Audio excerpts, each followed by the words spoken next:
How long did it take to realize you've been minimizing yourself in that process, in the relationship? I needed like a big thing to happen to get me to realize. And there was, infidelity on my ex's part. And that came to light. And that was something I was not suspecting whatsoever. And he wasn't sure. He's like, I'm not sure, what I want to do yet. So, and I said, well, I'm not going to sit around and wait till you make your decision. So I'm going to make the decision. I didn't even realize I was doing it, but I was apologizing for talking too much a lot of the time. And he kept saying, why do you keep apologizing for talking? It's okay. Like, I want to hear what's in your heart and I want to hear what you have to say. And I love even just hearing your voice. Concept in yoga of non-attachment has really, really helped me and come back up quite a bit for me because I put my heart out there. I put my, authentic self out there. I try not to get too attached to how others receive it because that's not something I have control of.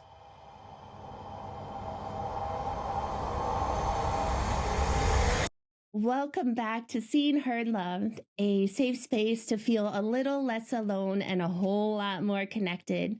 I'm your host, Jackie Ohm, and today we are blessed to have Julie Van Wyk here with us today. She's a former school psychologist, mother, and now yoga therapist and yoga teacher. She has lived through so many seasons and layers of transformation. Someone whose healing journey beautifully bridges psychology, nervous system healing, and what she calls capital Y yoga. Julie, welcome to the show. Thanks for being with us today. How are you? Well, hello. Thank you so much for having me. I'm excited and happy to be here. I'm doing well. Yeah. Thank you. What's it like to be in your body, your world today? What's most present in your heart? Yeah. Well, I am in the midst of a move. So the house is very in much disarray. And so I have tried to be very mindful about keeping grounded with staying connected with myself and my breath. And I cannot even I don't know how the words to explain how much yoga has helped me with remaining calm in amidst chaos. And it's not like it's always perfect, but it has been really helpful. I used to have a shirt that said calm is my superpower. And I that's mostly because I strived for that. And Yes. but yoga has significantly helped with that. So, but life is good. Even though it's hectic, it's about new doors opening and closing the door on this, chapter of my life in Minnesota. I mean, leaving it a little bit open because, of course, we have family here, but excited to start professionally and personally in Charlotte when we get moved down there full time in a couple of months. So. Yeah, well, thank you for that, Julie. And we really appreciate you because she is in this very busy stage of moving and selling her home and packing up and still showing up for this episode. So thank you, Julie, once again. Absolutely. I would love to begin by asking what drew you specifically to yoga therapy? There are so many different styles of yoga, but why yoga therapy, which is something most people haven't heard before? Yeah. Yeah, it is, especially when compared to yoga that is thousands of years old, right? And yoga therapy is fairly new in the last maybe 20 years. Yeah. And so I first became, when I was a school psychologist, I loved it, but it was very stressful and, there was no shortage of things to do during the day with the kids and with teachers, um, and then at night and weekends, a lot of times I was writing up my reports. So I would spend my summers kind of regaining my mental and physical health and focusing more on me. And and then I was like, oh, I would love to just teach yoga someday. That would be Yeah. like, just wonderful to me. Um, in my marriage at the time, that was not going to really be an option, um, financially, and our values not aligning and things like that. Um, so it was kind of just a dream of mine. But then uh, there was a breakdown in that marriage that was irreparable. And so then I got divorced and came out to Minnesota because I have a lot of family here. And it was at that time that I was like, okay, I am in charge of my own life now. I am going to start some yoga teacher training. So I did that thinking it was going to be, I knew there was a calmness to it, but still thinking it was like a safe kind of exercise that I could do hopefully for the rest of my life. And that's what I was thinking initially. Well, during my yoga teacher training, I started learning that it was so much more. And this, yoga with a capital Y, about all the different aspects, all the branches of the tree of yoga, just really spoke Mm. to me. But still, there was uh, some yoga classes I would feel so good afterwards. And then other yoga classes, I would be in more pain. I've had some issues with, chronic pain and previous injuries and whatnot. So when I did a therapeutic yoga class at a Lifetime Fitness Club here in the Twin Cities area, I felt so much better every time after that class. So after months of doing that, I spoke with the instructor, who is a yoga therapist, which I had not heard of yet, and then we just began talking more and more. I then started my next level, 300-hour yoga teacher training, and that was during COVID.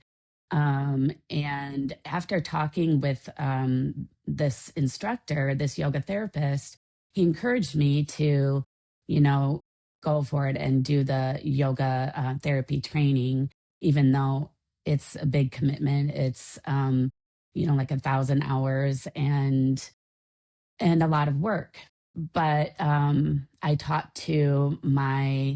I met someone very wonderful, which maybe we'll talk more about in a bit. But and then we got married, and he was so supportive of whatever was in my heart, and wanted me to follow that. So I was still practicing as a school psychologist, and then I decided to retire and fully move on towards teaching, not just, but, focusing more solely Yeah. on teaching yoga and my training in yoga therapy. And so that's kind of how I got into the yoga therapy, and really, my yoga teacher training, I tell other people who are thinking about it, even if you're not going to teach, that was like therapy for me. I also did, to help me through the transition after or Mm. during the process of my divorce, I did do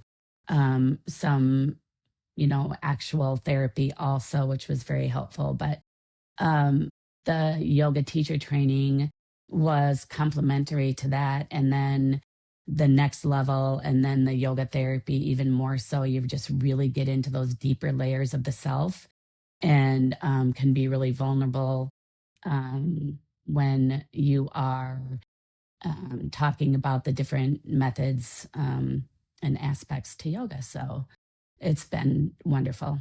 Yeah. I find that not just for myself, but many of us, when we are going through a big transition, kind of stepping into this new version of self, it's almost like things magically appear to support the next level version. It sounds like that yoga Yeah. therapy was that for you, because look at you now. Yeah. But let's go back for a moment, to the version of you before yoga therapy and what it was feeling like in your body and in your world. So you had the outer circumstance of, the dissolution of marriage and the move back home. What was your body? And you were probably, when we're really in it and we haven't done a lot of that therapeutic work yet, Mhm. maybe we're not so conscious of what it's feeling like in our bodies and how our bodies are communicating. But if you could go back and remember that Julie before yoga therapy in that hard transition, were there any loud signals in your body, of communicating something to you?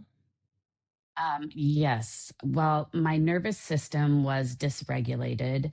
Mm, Um, I um, did not know how to regulate my ongoing stress. It was, yeah. and I even began to have a stutter in my Mm, marriage that then began to kind of not only when I was talking to my then husband would I stutter sometimes because he would give me just a few seconds to, of listening to get my words out. And so I developed that stutter.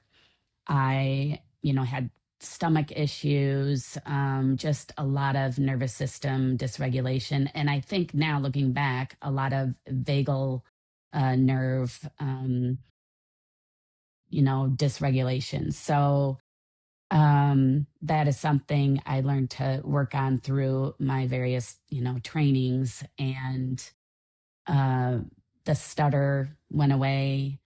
mm, I did some counseling to find my voice again because I was very much just didn't feel listened to. yeah. And really, even growing up, I was the youngest of five, and it was just the nature of, how the family hierarchy or family systems, Mm, my place was like, oh, no one's going to really listen to me. What do I know? Whatever. And so, wow, was that there was a lot of fear based thinking before, a lot of fear based thinking and yeah. anxiety and nervous system dysregulation.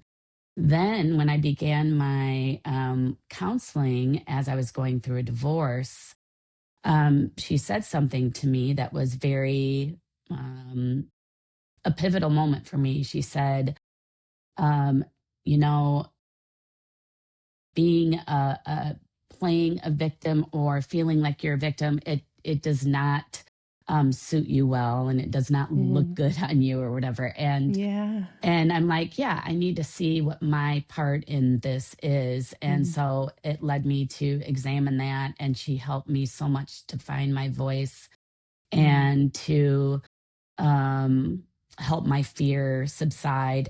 And one of the things was getting in touch with my own heart, um, Yes.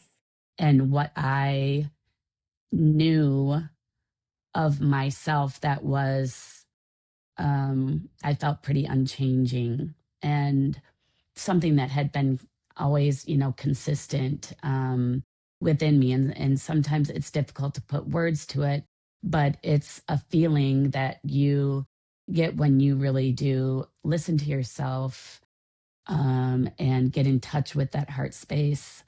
And so I spent some time doing that. And I, really stood up for myself in so many situations. Yeah. But it was also some deprogramming of my brain, some retraining of the brain, the neuroplasticity. Um, I was in it, I was working through it. I mean, I still am. But there was some big changes happening with that. And um, when I met my now husband and I would be talking to him, um, I didn't even realize I was doing it, but I was apologizing for talking too much a lot of the time. And he kept saying, "Why do you keep apologizing for talking? It's okay. Like, I want to hear what's in your heart and I want to hear what you have to say. And I Yeah. love even just hearing your voice, you know?" So, Yeah. um, that took a while to make that shift. And, but, everything started falling in line when I stopped being so fear based, and I was also kind of forced to live on my own, make it on my own. And, my ex husband um, did not believe that I would be able to make it on my own, though. And so that made me more determined, like, I'm going to do better than just fine. I'm going to be, even better. And that's really what has happened. I have become more vulnerable in many ways, but um, I have become stronger. I have become more assured. And now, granted, there's still like, yeah, there's a little bit of fear there, but I know when that feeling is taking over. And I have steps now to help me through that, um, and give myself a little grace because it's a human emotion and it is built in, to us to keep us safe, right? So, Yeah. um, but let going of the ego a bit also, which I think yoga with the capital Y, that's a big part of that. And it's really been great. I feel like a more evolved Julie. So um, Yes. yeah, Yeah. it's been A few things really stood out through your share, and thank you for being so open and vulnerable to discussing something that many of us are going through in our closest relationships. And you mentioned that you were really operating off fear. And for the nervous system safety, when we're operating off fear, things shut down to protect us and we get into survival mode where it blocks off our creative centers and our energy and our embodiment. And something really stood out how you shared about losing your voice in your marriage and that stutter that happened. That is very specific and unique. I am curious, did you ever have a stuttering issue that may have been coming to present before this, or it came out of it came out nowhere of nowhere. and you started? Yeah. Yeah, that's so interesting. Yeah. So Yeah. And it would be scary all of a sudden because you were well in your adult yeah. life and all of a sudden the stutter's developing. Um, was that a daily thing? And you mentioned that this wasn't just within your Yeah. marriage and at home, but at work and your other relationships, correct? Yeah. It really was very much tied to when I felt in command of something, or very comfortable in a situation versus um, whenever I felt more unsure of myself or hurried. And so, I mentioned that I was a school psychologist, and oftentimes I would run these individual education plan meetings, IEPs, Yeah. and I was very confident in my abilities as a school psychologist, especially later on in my career.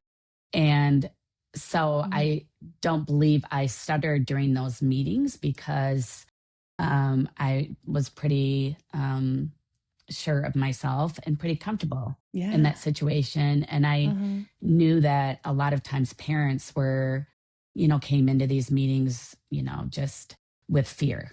And so I was always Mm. mindful, wanting to help, um, calm their fears and was mindful of that.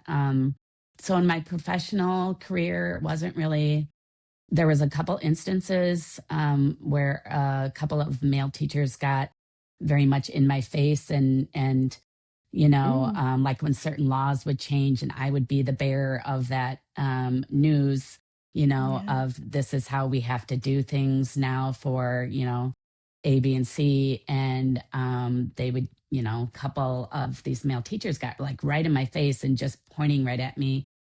And then I started having some significant anxiety and stuttering with that. Um, but those were very kind of isolated.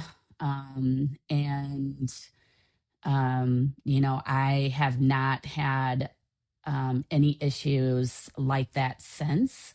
And so, yeah, I think yoga has been a huge help with that, with my voice. That'll probably be something that keeps coming up. But I've always been, um, kind of concerned and mindful about uh, how others feel. And I can really pick up on a lot of that. Um, but in my career as a school psychologist, I had to kind of learn how to not lead with emotions with that because or absorb too much of what the parents were feeling because I had a job to do and I needed to present, kind of, for example, sometimes I had to, tell parents that their child was, cognitively impaired and they did not know, they were not aware of this, or maybe they didn't even know what it meant. And it was difficult. But it was important to get the information across in order for the child, the student, to make the growth that they could make and meet their potential. Um, so navigating that, like how much do I try to appease people or I want people to feel more joyous and feel more calm. But what is my place in that and how much, Yeah. um, where do I draw the line? And really, that, that concept in yoga of non-attachment has really, really helped me Yes. and come back up quite a bit for me because I put my heart out there. I put my, um, authentic self out there. And then, you know, how others receive it, it's up to them. And I try not to get too attached to how others receive it because that's not something I have control of. Um, Yeah. And so that's really helped quite a bit. And that, locus of control thing is something that I worked with a lot of my students too. So there's been a lot of crossover and I feel like it's been a helpful kind of maybe my career as a school psychologist was to prepare me for this second act of my life. So yeah. Absolutely. For sure it is. And it sounds like you in the journey and in the transformation, you were able to step into your power and create those strong boundaries that you needed. And the fact that you had that, let's say, muscle memory from your career, do you think it helped you stand up and find your strength to break out of the toxic marriage?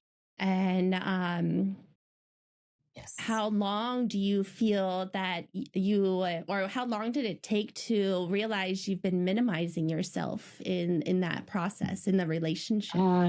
Yeah, it was one of those things that I mean I felt it for years, but I was just so committed that I was I just didn't know that there would Yeah. be opportunities to not feel that way. So I was like, well, Mm. this is just kind of what I've been dealt. And, um, and I had to work up if there was ever a time where I was going to really stand up. And it was more, being emotionally controlled, and like whatever activities we did and whatever choices we made were definitely, I didn't have as much of a voice in that, right? So it wasn't any sort of Mhm. physical abuse or anything like that, um, Yeah. but the the emotional aspect of it, I realized, but I didn't have the strength to do much about it. Every once in a while, I'd work up the strength, like I'm gonna die on this hill, like, and it would be Mm. exhausting. And but then it was like I felt better after being, standing in my power and trying to speak Mm. out, about or against or for something, and so there was, incremental growth, even while still in the marriage. But basically, I think what I needed, apparently, was like, I needed like a big thing to happen to get me to realize. And so there Mhm. was, infidelity on my ex's part, and that came to light. And that was something I was not suspecting whatsoever. And so, but it, and he wasn't sure. He's like, I'm not sure, what I want to do yet. So, and I said, well, I'm not going to sit around and wait till you make your decision. So I'm going to make the decision. And I tell you, from the moment I decided to do that, and went to, called even to get the appointment with the lawyer. Ooh, wow. A Yeah. lot of weight off of my shoulders, and a lot of strength back in my mind and in my heart space.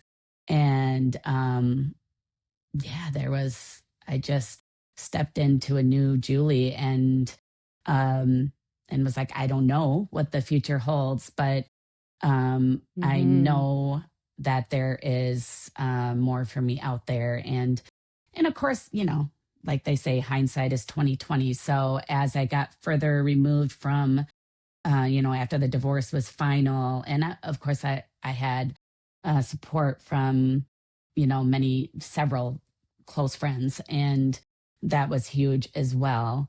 And even just getting to spend more time with my friends, was so Yeah. healing for me. So there was a lot of things that happened, that allowed me uh, to even get to the point where I was ready to meet, like, my soulmate, the man I'm married to now. Yeah. Um, and that was a whole another thing too, when I was about to give up on the uh, dating, because it was work. But Yeah. yeah, I was about to give up, and then I had a sister that had passed in October 2016. I was divorced in July of 2017. I dated a little off and on, um, and but really didn't want to get remarried or anything. But then I was about to go off the dating websites, or yeah, dating websites, to Yeah. just take a break. It was exhausting.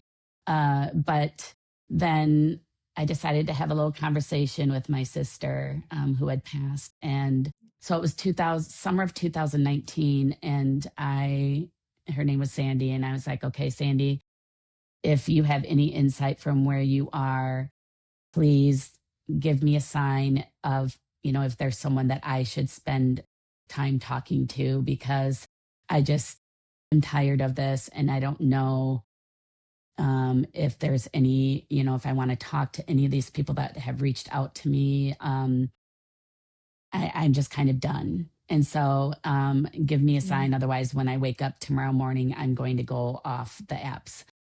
And so I was having this kind of conversation with her as I was traveling from Minnesota back to Michigan and to see one of my sons. And so I got to my son's apartment, and that next morning when I woke up, I looked at my app and I saw David's picture. That's my now husband. But um, I had seen his picture before, but I had not Mm. noticed what was on him before. And this time I saw his picture and saw his message.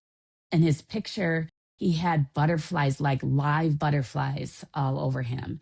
My sister Sandy loved butterflies. Like my other two sisters and I are, you know, slightly obsessed with butterflies now, because of it's just feels like our connection to Sandy, um, and so when I saw those on David, I was like, oh, wow. Okay. Message received. Thank you. I'm going to reach out to him. And his message to me was, you're beautiful. I love yoga. Let's connect. And so, um, yeah, so then it started. And he was in Minnesota. I was in Michigan at the time for a week. So we had a lot of time to talk on the phone and everything, and really got to know each other over the long, long hours of conversations. And anyway, he's just a wonderful, wonderful man. And I feel very blessed. And it's allowed me to Yeah. um, really follow my heart. So this relationship. And so a healthy Yeah. relationship does enhance every area of your life, social, health, um, typically financially, career, or, whatever that passion is. And all of those areas, and connection with family. And so I have really felt that with David. So it's been, yeah, very affirming. Yeah. Yeah, So, that is the word, affirming or affirmation. I got chills when you told that story. Um, what a symbol, the butterfly, and especially because the symbol and the essence of turning from one form of existence into the other, yeah, caterpillar to the cocoon. And in order to break out of the cocoon and fly, the butterfly, it has to go through a struggle. It can't receive any yeah, help, and if it does, then it loses the opportunity to struggle to find its wings to fly. So it's almost comical how the universe can yeah, be so comical on literally. yeah, You right, are a right. butterfly transformation, and you got Yeah, messages from your sister from another realm, and David having butterflies all over him.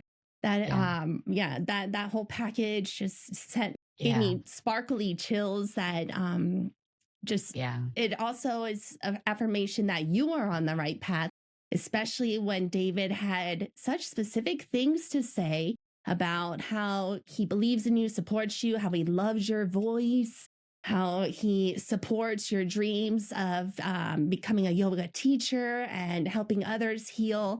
How did that feel finally from going into a partnership that you were in such a long time, not feeling seen, even having your voice being broken, to a new healthy relationship that not only supports just you, but every aspect of life?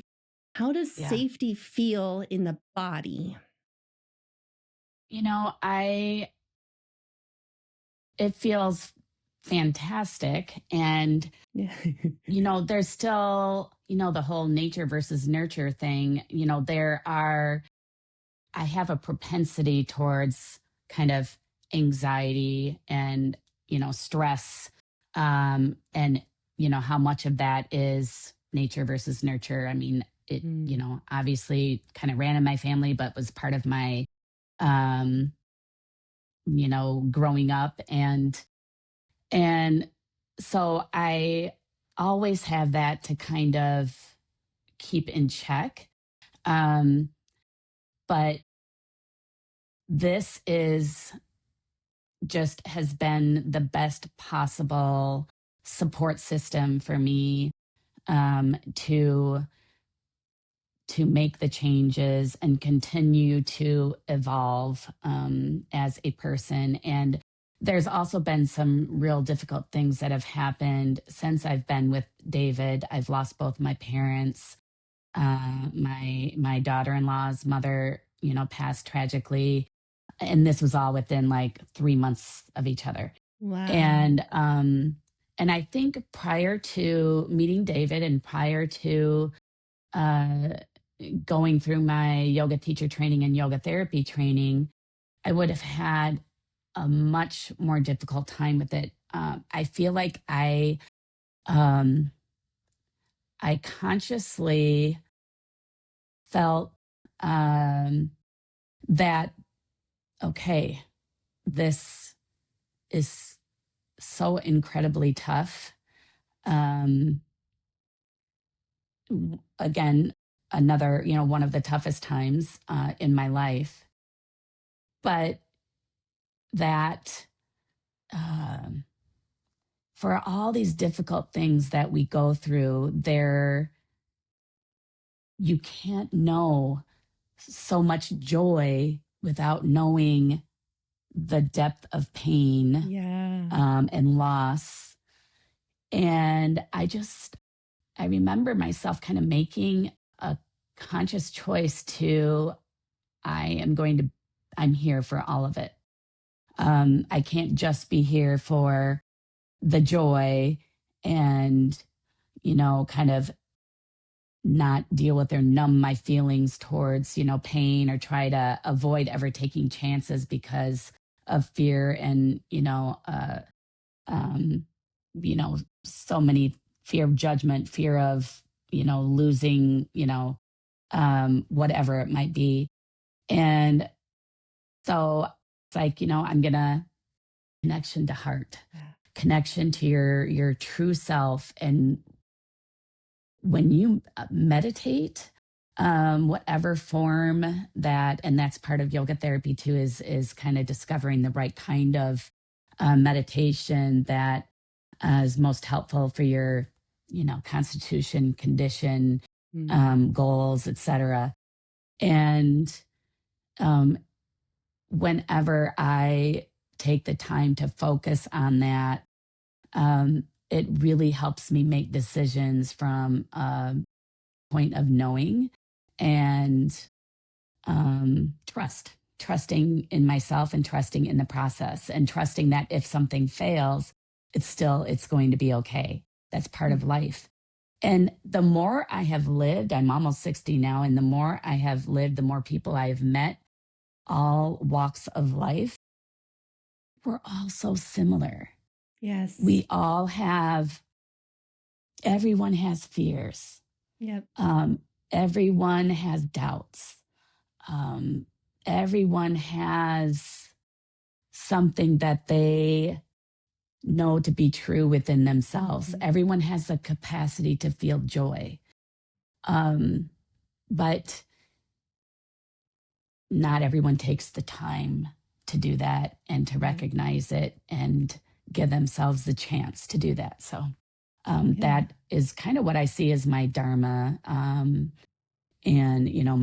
my purpose in life is to help people get in touch with that core, inner part of themselves, that unchanging part. And also to get in touch with their joy. Right. Yeah. But also be able to handle, and feel the pain, the loss, the grief, all of those things. All of those things. It's so interesting because a healthy nervous system, and I learned this recently, feels all the feels. Yeah. It doesn't just stick to certain ones, and it doesn't just stay in the middle, but it feels all the lows and all the highs, but is able to return to equilibrium, back to contentment and neutrality. So Yes. every day, I really just appreciate what you're saying right here is allowing ourselves to feel all the emotions that life flows through us and not holding on to them, but letting it come through, let go, so that we can maintain our equilibrium and our neutrality at the end of the day. And your journey, this is when you mentioned Dharma, and I feel, connected. Dharma connects us to our wounds, and Yeah. our wound is how we help heal and how we bring light into the world. So, and that's exactly what you're doing, Julie. I would love to tie this back to the listener. Someone Yeah. listening may feel disconnected from themselves, whether it's in a relationship, a partnership, or just in general, or maybe they feel like they've lost their voice. What do Mhm. you invite them to know, or how to begin reconnecting to themselves? Yeah. Yeah. Well, it's kind of ironic because in order to find your voice, you really have to sit with quietness. Yeah. And it can be uncomfortable to sit with quietness. It can also feel like, I don't have time. That's a waste of time. I have so many things to get done. And, you know, we're human beings, but we often have difficulty just being. Yeah. And when we can simply just be and listen and get in touch with our own heart space, and there are different ways to do that. Um, and we as yoga teachers and me as a yoga therapist can help people do that.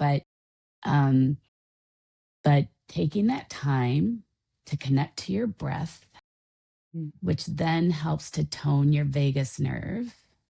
And your vagus nerve is what is so closely tied to your parasympathetic nervous system. So the rest, digest, and heal. So when we do that, we are regulating our nervous system. And then it's like we are opening ourselves to deeper inside. And when we get in touch with that um, deeper level inside us, that is when all of a sudden, and it might not happen right when you are like doing the meditation or breath work, or just the sitting silently, you know, paying attention to your breath and whatever comes up. It might not happen like right then, but at some point within a day, might be an hour, might be, 24 hours, but things will pop up where you're like, oh, that never occurred to me before. Um, or all of a sudden you notice, hey, I have this email message from, this person that, there was an opportunity there. Let me reach back out to that person and see if that opportunity still exists. That feels very much like a, hell yes to me sort of Yes. thing, like that feels like, yeah, I definitely would like to do that. So I'm going to put my energy there. Then we Mm. become more, um, less reactive, Yes. and we can make more conscious choices of where we want to put our energy. And then it's easier. Our voice comes out, Mm. and we allow the voice to come out because, just the chitter chatter, that voice, that's not, I mean, it's nice to be listened to no matter what you have to say. Um, but finding that really meaningful voice that is leading you towards the next step in the right direction, um, and that's the important part to work on developing in everyone. Everyone deserves to have a voice, and it shouldn't be based on how much money you have or how much Mhm. schooling you have, or you know um, any of that. It should be because you are you and nobody else is. So your voice deserves to be heard. Yes. But it takes I some work. Yeah. I I appreciate you mentioning the power of meditation and being still and silent with yourself. And yes, super uncomfortable and super difficult, but it is one of my healing methods today too. And how you mentioned that meditation and being with yourself in silence helps you Hmm. kind of direct and bring in, call back in your energies. And when you are aligned with your intention and your purpose and how your voice comes out more clearly when that clarity is established in meditation, and how Yeah. moving from being silenced into silence with yourself so you can hear Yeah. your true authentic voice creates that self trust and security and safety in the nervous system to better relate to others and hear our own voice. Yeah. Julie, do you do work with clients online as well? Yes. Yeah. Even though I'm kind of in transition right now between Hmm. Minnesota and North Carolina, um, I do work with clients virtually. Um, and, I often do that through Zoom, but that's just one of the modalities. And then I also, um, I work at different lifetimes up here. When I'm up here, specifically Maple Grove is my home club up here, and then I the Charlotte Lifetime. So that's another place where when I'm physically in those places, I can work with people, or I go to people's homes if they're not Lifetime members. Um, and again, the virtual via Zoom, and it's a powerful thing. Yoga therapy, it's a way to help people, improve their mental health, their physical health, help them with emotional regulation, and finding their joy ultimately. Absolutely. Um, Yeah. Coming back yeah, to and joy, the yeah, heart, the unmoving center, the heart center. And I love how you just kept bringing that up. And it's such a beautiful way to come back to being safe and being grounded. Julie's information will be in the show notes. So do check her website out and reach out. She is one of a kind and truly makes you feel space, and she makes you feel seen, heard, and loved, which makes her such a great yoga therapist. thank you. Julie, we really appreciate you being here with us in this reflective space today. Your story reminds us that healing isn't always loud. Sometimes it's learning to stop apologizing for taking up space, or it's just finally feeling safe enough to speak your authentic truth. Sometimes it's Thank just you. listening to the wisdom of the body. And I truly appreciate all of you from the inside out. Thank Thank you. you. Yeah, I and thank appreciate you as you. well, Yeah. Jackie. Thank you all for tuning in and be here with us today. Wherever you are in the world or your own journey, may you remember that your voice matters too. And may this week especially make you feel seen, heard, and loved.